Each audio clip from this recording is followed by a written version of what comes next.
আজি অসমৰ অন্যতম ভূমিপুত্ৰ ঠেঙাল জনগোষ্ঠীৰ তৰা চিৰা বিহু। লখিমপুৰ জিলাৰ বিপুৰীয়া মৰনৈ ঠেঙাল কছাৰী জনগোষ্ঠীয়ে আজি অতি উলহ মালহেৰে উদযাপন কৰিছে এই তৰা চিৰা বিহু। লখিমপুৰ জিলা ঠেঙাল কছাৰী সংগঠন, মহিলা সংগঠন, ছাত্ৰ সন্থাৰ উদ্যোগত আৰু মৰনৈ ঠেঙাল, পদুমণি ঠেঙাল আৰু মৰনৈ তৰুণ যুৱ সংঘৰ সহযোগত আৰম্ভ হৈছে এই তৰা চিৰা বিহু। এক উলহ-মালহ পৰিৱেশত দিনজোৰা কাৰ্যসূচীৰে আৰম্ভ হোৱা তৰা চিৰা বিহুৰ লগত সংগতি ৰাখি কেইবাটাও মাংগলিক কাৰ্যসূচী সমাপন হয়।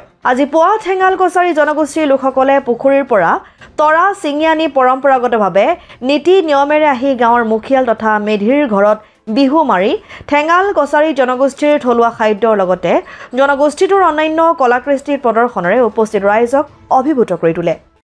ঠেঙালসকল অসমৰ অন্যান্য জনজাতিৰ নিচিনাকৈ অসমৰ এটা ভূমিপুত্ৰ হয় আৰু এই ঠেঙালসকলৰ নিজৰ ঐতিহ্যৰ পৰম্পৰা আছে আৰু নিজৰ সংস্কৃতিৰ ভিতৰত আমাৰ তৰাচিয়া বিহু অন্যতম।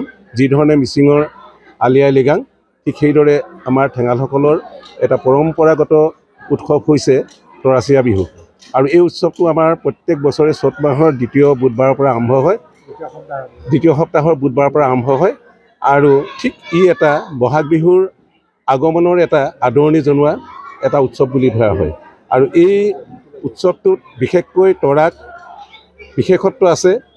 আমাৰ বিভিন্ন নীতি নিয়মৰ মাজেৰে মেধি ঘৰৰ পৰা এই তৰাচিয়া বিহুটো আৰম্ভ কৰা হয় আৰু আমাৰ ঠেঙালসকলৰ যিসকলৰ সা সঁজুলি, কুচিয়াকালি, মিদ্দা, কোৰ, কটাৰী লৈ এই আজি পবিত্ৰ দিনটোৰ বুধবাৰে ৰাতিপুৱাই আমাৰ গাঁৱৰ ডেকাসকল দুপনি পুখুৰীলৈ যায় আৰু তাত দেৱতাক পূজা কৰে, শৈৱক পূজা কৰি তাত পূজা অৰ্চনা কৰি নীতি নিয়মৰ যোগেদি তাৰ পাছত সেই তৰা গছ উঘালি অনা হয়।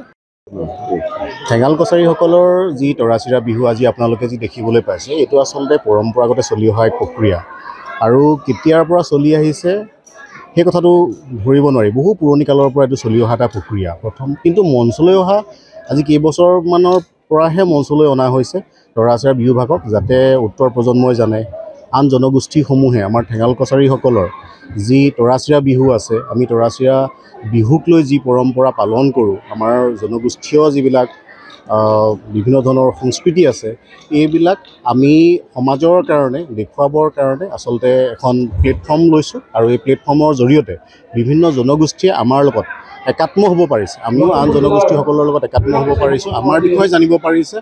বিপুৰীয়াৰ পৰা হৰেণ বৰাৰ ৰিপৰ্ট, অসম আদিত্য।